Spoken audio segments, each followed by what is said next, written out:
Good morning. আজকে silver zone ইন্টারন্যাশনালের class 7-এর math পরীক্ষার প্রিপারেশনের জন্য আমরা একটি অঙ্ক করব। এই অঙ্কটি 2023-2024 সালের পরীক্ষায় এসেছিল সিসি সেটে। আমরা অঙ্কটি দেখে নিই।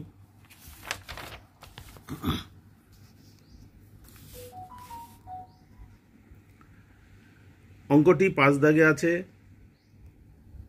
If we add a 4-digit number represented as 4827 to another 4-digit number 9861, the resulting sum is a 5-digit number 14B88, which happens to be a multiple of 14.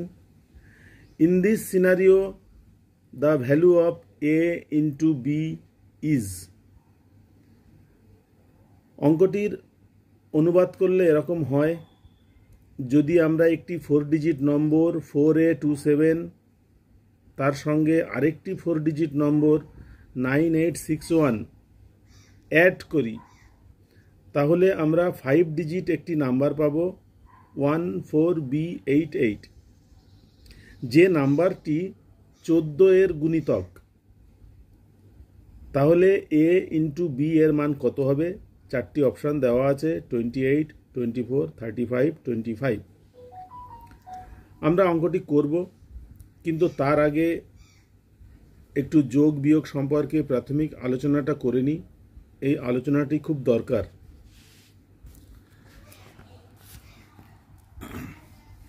মনে করি আমরা একটি অঙ্ক লিখি 42।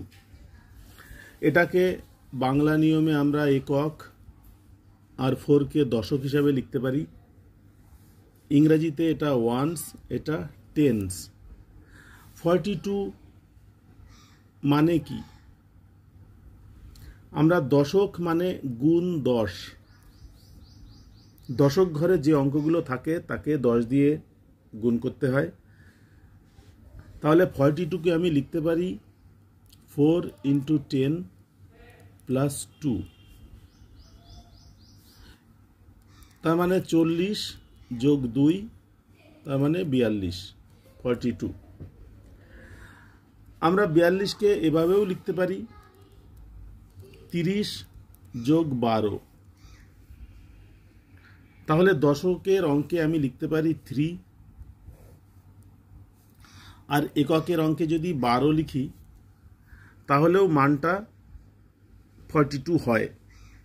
কেন এটা লিখব? তার জন্য আমরা একটি বিয়োগ দেখে নেব। ছোটবেলায় এরকম অনেক বিয়োগ আমরা করেছি। 4, 2, তার থেকে বাদ দেব 1, 7 মাইনাস।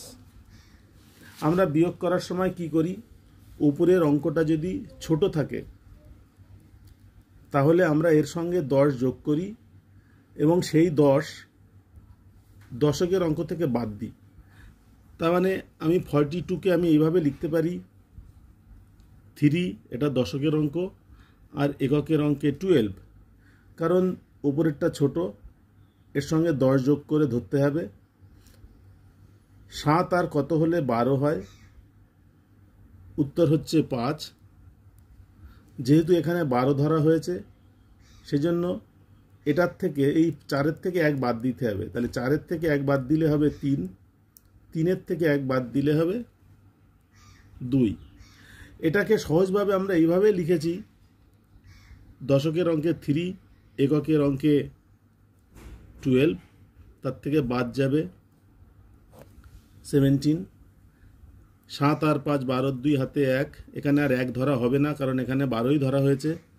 তাহলে 7 আর কত হলে 12 হয়? 5, আর 1 আর কত হলে 3 হয়? 2। তাহলে এই যে সিস্টেমে অঙ্ক করা, এই রকম সিস্টেমটা আমাদের এই অঙ্কের ক্ষেত্রে লাগবে। অঙ্কটা দেখা যাক। 4 অঙ্কের একটি সংখ্যা, সেই 4 অঙ্ককে আমি এইভাবে লিখি একক, দশক, শতক, হাজার, অযুত।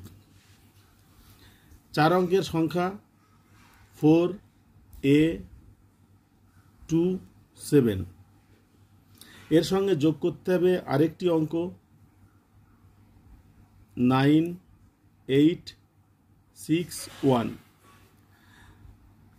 যোগ করলে যোগফল কত হচ্ছে? এটা 7 1 8, 6 2 8, এটা a প্লাস 8, আর এটা 9 আর 4 13। আমাদের উত্তরে বলে দেওয়া আছে, প্রশ্নে বলে দেওয়া আছে যে যোগফলটি হবে 14b88 এবং ফাইনালি বার করতে হবে a ইন্টু b এর মান। তাহলে এখানে একক একক মিলে গেল, দশক দশক মিলে গেল, শতকের ঘরে a প্লাস 8 আর নিচে আছে b, এখানে আছে 13, এখানে 14। আমি b এটাকে এইভাবে লিখব b প্লাস 10 এবং এই 14 এখান থেকে 1 বাদ দেব, 13 লিখব। একটু আগে এখানে যে উদাহরণটা দেখিয়েছিলাম ঠিক সেই নিয়মে আমরা এখানে লিখছি। তাহলে একক দশকের অঙ্কগুলো মিলে গেল, এটুকু আমাদের আর চিন্তা করতে হবে না। এখানে 13a প্লাস 8 আর নিচে 13b প্লাস 10, এইটাকে তো আমরা পরিবর্তন করে নিচেরটায় নিয়ে এলাম, সুতরাং এটা এখন আর দরকার নেই, আমরা এই লাইনটা কেটে দিলাম। তাহলে এখান থেকে আমি যদি মেলাই তাহলে দেখছি a plus 8 equal to b plus 10, a plus 8 equal to b plus 10।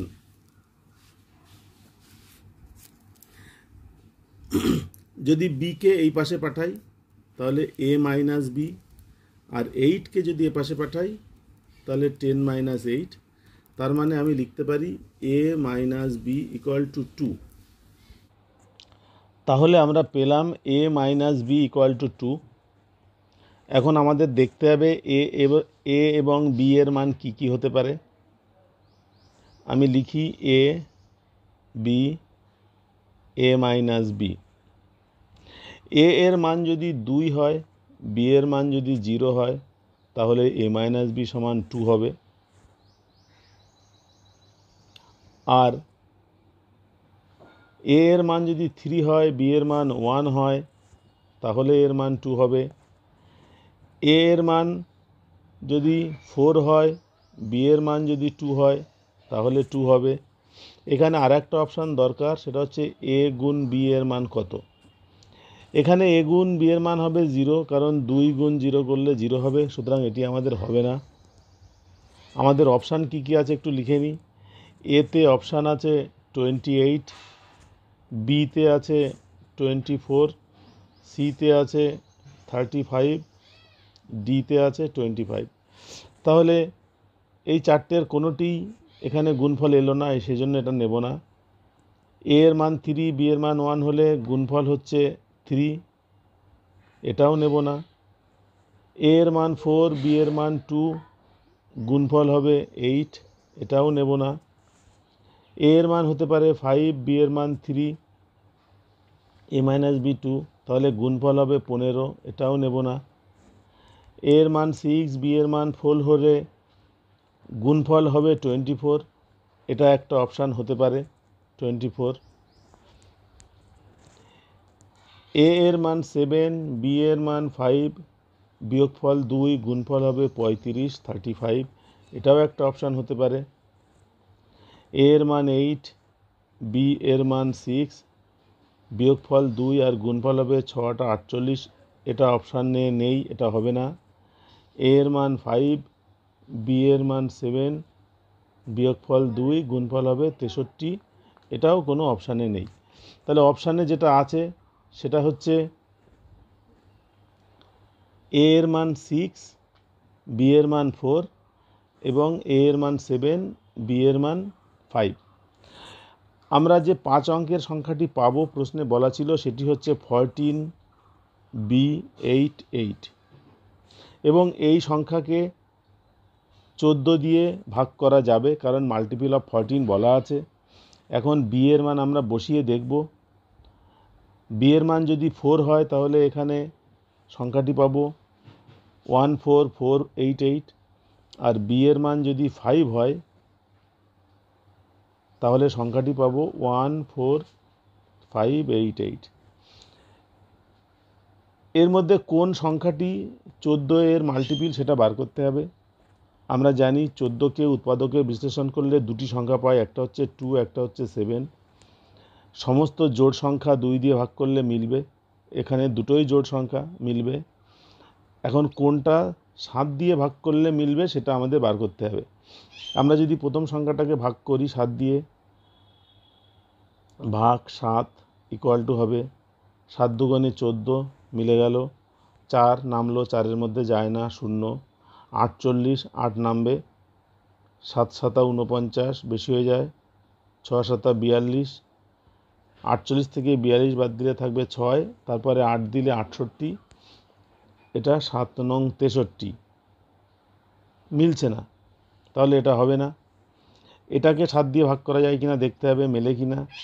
7 দুগুণে 14, মিলে গেল।